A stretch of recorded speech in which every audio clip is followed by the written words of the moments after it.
जी ने एक एक बात का इसमें ध्यान रखा है। कहते हैं ये कथा विमल कथा है। सुनने से क्या होगा? सुनत न साही काम मद दंभा। सुनने मात्र से काम मद दंभ ये सब समाप्त हो जाएंगे। नसाही, नसाही समझते हैं? नसा जाना, नसा जाने का अर्थ जानते हैं? हाँ, नसा जाने का अर्थ है समाप्त हो जाना।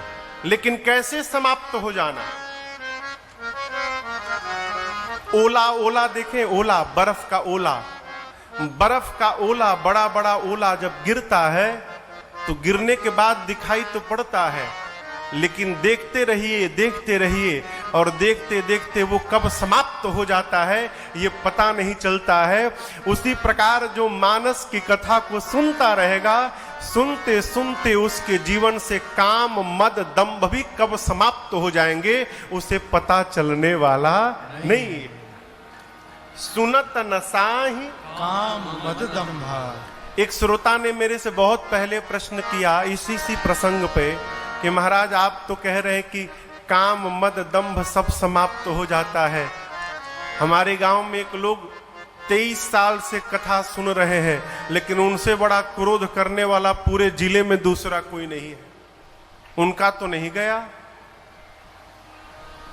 आपके भी मन में बात आती होगी ना कि लिखा गया है कि सुनने से काम मद दंभ सब समाप्त हो जाएगा सरकार, लेकिन हो तो नहीं रहा है। एक यजमान जी 11 साल से भागवत जी की कथा सुनते थे और उनकी तिथि निश्चित थी। अमुक तिथि को कथा प्रारंभ होगी और अमुक तिथि को ही पूरी होगी। कथा कहने वाले महाराज भी एक ही होते थे। 11 वर्षों से लगातार हर वर्ष कथा सुनते गए।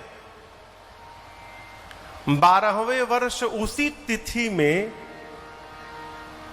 उनके कोई बहुत विशेष कार्य आ गया बाहर जाने का। अब निर्णय नहीं कर पा रहे थे कि कथा करूं कि जाकर काम करूं, तो जाकर महाराज जी से निवेदन किए कि सरकार यदि इस वर्ष की तिथि थोड़ी आगे पीछे कर ली जाती तो कैसा रहता। तो महाराज बोले देखो 11 वर्षों की तपस्या है, ये 12वां वर्ष है। कलयुग में 12 वर्ष की अवस्था को एक तपयुग कहा गया है।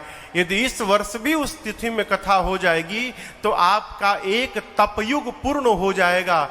तो मेरी तो मानिए, आप काम है तो एक काम करिए, 2 दिन के लिए ही बाहर जाना है तो आप जाइए और इस वर्ष परीक्षित अपने बेटे को बना दीजिए। आज तक आप यजमान बनते थे, इस वर्ष अपने बेटे को यजमान बना दीजिए। जैसे महाराज ने ये बात बोली, जोर से चिल्लाया। महाराज बोले क्या हो गया? बोले नहीं, कदापि नहीं। क्यों? क्या बात करते महाराज, एक ही बेटा है मेरा, यदि उसको परीक्षित बना दूं और कथा सुन के कहीं मेरे बेटे को वैराग्य आ गया तो क्या होगा? महाराज बहुत जोर से हंसे। बोले 11 साल से सुनने के बाद जब तुमको वैराग्य नहीं आया तो बेटा तो तुम्हारी है, 1 साल में उसको कैसे आ जाएगा? हम कथा सुन रहे हैं, हमारा काम मद दंभ क्यों समाप्त नहीं हो रहा है?